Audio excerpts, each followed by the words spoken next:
जी यहीं से। कांग्रेस पार्टी है। जी तो भरकर ले आई तो जमा कर रहे हैं ये जी अभी वो कह रहे बूथ नंबर पड़ रहा है इस पे। Booth number. जी तो कितने आपके फॉर्म है? 3 है। 3 फॉर्म। इस फॉर्म को जमा करने के बाद उन्होंने क्या कहा है, क्या मिलेगा आपको? अभी तो उन्होंने कुछ नहीं बताया। कुछ नहीं बताया। नहीं, कुछ तो क्या फायदा मिलेगा कुछ तो बताया हो। बस यही है कि 1 लाख रुपए वाला ये जो स्कीम है इसका पैसा मिलेगा महिलाओं को। तो आज अभी कुछ लोगों ने तो जमा किया शायद। जी आप लोगों को जी अभी हम आए, हमें नहीं पता जमा हुआ। आप बताइए, आपने जमा? हमारा जमा हो गया जी। तो क्या यही जमा किया था? नहीं, वो यहाँ से स्लिप निकाली लेने बस। लोकसभा चुनाव 2024 के परिणाम घोषित हो चुके हैं और कांग्रेस पार्टी भले ही तिहाई अंक तक नहीं पहुंच पाई हो, लेकिन उसने ऐसा माहौल बना रखा है जैसे कि उसने भाजपा को हरा दिया है। इस चुनाव में राहुल गांधी ने संपत्ति के बंटवारे समेत कई बड़े बड़े वादे किए।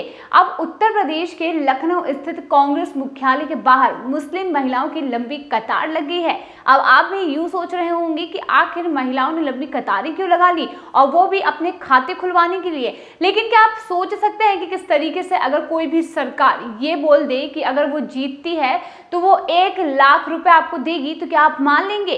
क्या आप सिर्फ पैसे के लिए चाहते हैं कि इस पॉलिटिक्स में कोई ऐसा नेता है जो हमें सिर्फ पैसा देता रहे? जी नहीं, ये बिल्कुल गलत है। और इस तरीके के जो लोभ लुभावने तरीके होते हैं वो भी कहीं ना कहीं गलत ही माने जाते हैं। लेकिन कांग्रेस ने इस तरीके को और इस हथखंडे को अपनाया और यहाँ पर काफी सारे लोगों को लालच देने की कोशिश की। लेकिन अब इस लालच में खुद कांग्रेस फंसती हुई नजर आ रही है। वो कैसे, चलिए मैं बताती हूँ आपको बता देती हूँ कि ये सभी महिलाएं 1 लाख रुपए की यहाँ पर मांग करते हुए कतार में लग चुकी हैं। साथ ही ये कह रही हैं कि उन्हें वित्तीय लाभ दिया जाए। मुस्लिम महिला अपना पहचान पत्र समेत अन्य दस्तावेज लेकर कांग्रेस के दफ्तर पहुंच चुकी हैं और इन महिलाओं ने अपने हाथों में कांग्रेस का गारंटी कार्ड भी थमा रखा है। बता देते हैं कि जिसमें 1 लाख रुपए के वेतन के अलावा हर शिक्षित युवा को पक्की नौकरी देने का वादा किया गया है। अब इस गारंटी कार्ड में कर्ज माफी का भी वादा है। मुस्लिम महिलाओं ने इस कार्ड को भर भी रखा है। बता दें, उन्होंने ये बताया कि यहीं से उन्हें ये कार्ड्स मिले थे। हालांकि कईयों का जमा यहाँ पर कार्ड नहीं किया जा रहा है और ये कहा जा रहा है कि लंबी प्रक्रिया है इसकी। एक रिपोर्ट में आप देख सकते हैं कि यहाँ पर तस्लीम नाम की एक महिला ने यह बताया कि अभी उन्हें कांग्रेस दफ्तर की तरफ से कुछ नहीं बताया गया है और कई फॉर्म्स जमा कर लिए गए हैं।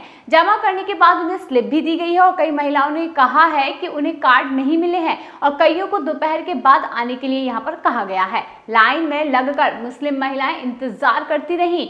12 बजे के बाद भी उन्हें कोई वहां पर कुछ देते हुए नहीं पाया गया और उन्हें कुछ भी वहां पर नहीं मिला। कांग्रेस दफ्तर के बाहर खिड़की के पास इंतजार महिलाएं करती रहीं और एक मुस्लिम महिला ने यह कहा कि अपने एरिया में मोटी मोटी गड्डियां बांट रहे हैं और उन्हें कुछ नहीं दे रहे हैं। एक महिला ने यह बताया कि वो छोटे बच्चे को घर में छोड़कर यहां पर पहुंची थी। वहीं एक मुस्लिम युवती ने यह कहा कि अगर पैसे नहीं मिलेंगे तो इन लोगों को स्पष्ट बोल देना चाहिए। महिलाएं बार बार दूसरों को गड्डी दिए जाने की बात यहां पर कहती हुई नजर आई। कांग्रेस की प्रोपोगेंडा मशीनरी ने इस चुनाव में किस तरह काम किया, ये इसका एक सबसे बड़ा उदाहरण है। और इसी तरह मोदी सरकार आरक्षण खत्म कर देगी जैसे झूठ फैलाए गए। पता हो कि कांग्रेस ने गारंटी कार्ड में अपने घोषणा पत्र में किए गए वादों का उल्लेख किया है। कांग्रेस अध्यक्ष मल्लिकार्जुन खड़गे ने नई दिल्ली में 3 अप्रैल को पार्टी के इस अभियान की शुरुआत की थी। कांग्रेस के इस गारंटी कार्ड में युवा न्याय योजना के तहत हर शिक्षित युवा को 1 लाख रुपए सालाना, नारी न्याय के अंतर्गत हर गरीब परिवार की महिला को 1 लाख रुपए सालाना देने का वादा किया गया है और इसके अलावा कम से कम 400 रुपए प्रति दिन के हिसाब से मनरेगा मजदूरी देने की बात कही गई।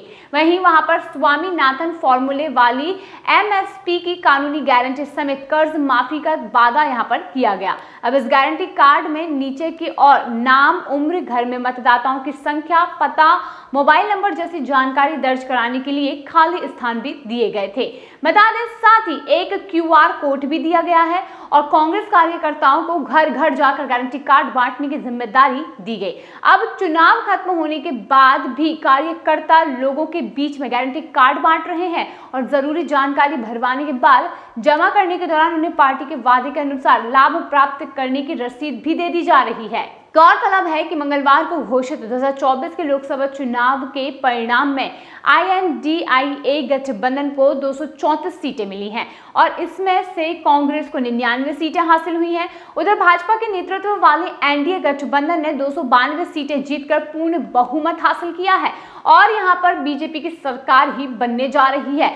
लेकिन आपने सुना ही होगा कि कई लोग ऐसे होते हैं जो जनता को मूर्ख बनाने का काम बखूबी कर लेते हैं और जनता भी ऐसी होती है जो बातों में आ जाती है, लेकिन कोई भी ये नहीं जानता कि प्रधानमंत्री मोदी, जो कि हमारे देश के प्रधानमंत्री रह चुके हैं और फिर से तीसरी बार प्रधानमंत्री बनने जा रहे हैं, उन्होंने देश के लिए क्या कुछ नहीं किया, लेकिन यहाँ पर महज 1 लाख और पैसों की गर्मी दिखाकर वोट खरीद लिए गए। और जिस तरीके से वोट खरीद लिए गए हैं तो अब आप खुद ये नतीजा देख लीजिए कि महिलाएं यहाँ पर, खास करके मुस्लिम महिलाएं यहाँ पर लाइन लगा करके खड़ी हुई हैं कि उन्हें 1 लाख रुपए दिए जाएंगे।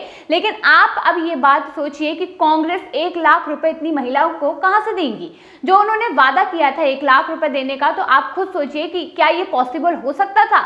अगर सरकार बन भी जाती तो भी क्या कांग्रेस महिलाओं को 1 लाख रुपए दे पाती? बिल्कुल नहीं दे पाती। बल्कि ये सोचने वाली बात है कि इस तरीके के हथकंडे जब अगर कोई अपनाता है तो हमें हमारा सेंस यूज करना चाहिए कि इस तरीके से कोई कैसे बोल सकता है।